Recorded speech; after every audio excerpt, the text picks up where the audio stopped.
জন্য আল্লাহ বলতেছেন قل للمؤمنات يغضضن من أبصارهن ويحفظن فروجهن ولا يبدين زينتهن إلا ما ظهر منها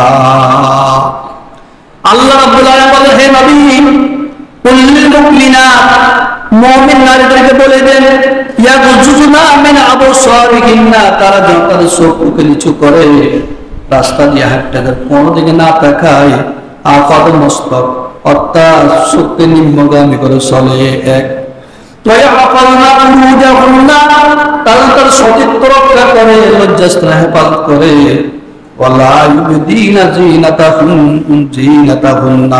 তারা তাদের সৌন্দর্য প্রদর্শন না করে, সৌন্দর্য না দেখায়, ইল্লা মা যহরা মিনহা, একমাত্র প্রকাশ ছাড়া, ইল্লা মা যহরা মিনহা, যেগুলো প্রকাশ করা যায়, হাতের কবজি, পায়ের গোড়ার নিচে, এই সমস্ত কিছু হয়তো দেখতে পারে, কিন্তু তার যেগুলা আপনার বক্ষ, চেহারা, তার যে সমস্ত এই সমস্ত বিষয়গুলা যে পর্দা অবশ্যই কি করতে হবে। এগুলো তো আমাদের পর্দা নাই, না এগুলো তো সারে আসেনি। হ্যাঁ, মহিলার ঘর থেকে বাইরে বক্ষে কাপড় থাকে না, মাথায় কাপড় থাকে না, থাকে কি না? মাথায় কাপড় থাকে না। এরা একটা পুরুষ, অর্ধ পুরুষের মতো চলে। আল্লাহ 28 লাইফ জান্নাত, দৈসের জন্য জান্নাত হারাম। যারা এইভাবে চলে তার দৈয়স, আল্লাহ তো বলছেন দৈয়সের জন্য জান্নাত হারাম।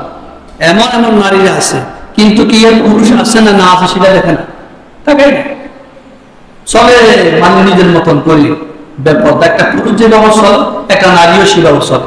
অথচ আল্লাহ তো এইভাবে নির্দেশ দেয় নাই, দিছে কি না? দেয় নাই। আজকে নারীরা রাস্তায় হাঁটে হাঁটে স্বাধীনতা পাওয়া, স্বাধীনতা কার? স্বাধীন রাষ্ট্র খুলে তারা তো তাদের স্বাধীন চাই। তো স্বাধীন কি?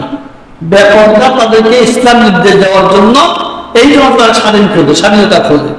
ইসলাম যদি তাদেরকে বেপরদা হাঁটার জন্য সুযোগ দিতেন, ইসলাম যদি তাদেরকে বেপরদা চাকরি করার সুযোগ দিতেন, ইসলাম যদি তাদেরকে মানে এই যে অপকর্ম করার নির্দেশ দিতেন, তো তাদের কাছে কি ভালো লাগতো। এখন ইসলাম তাদেরকে ভালো একটা উপহার দিচ্ছেন, ভালো একটা উপহার দিচ্ছেন, সতীত্ব রক্ষা, নিজেকে রক্ষা করার জন্য। কিন্তু সেটা কিন্তু আমরা অনেক নারী আমরা চাই না, চাই কিনা? আল্লাহ কবর আযাব তো ভয়ঙ্কর।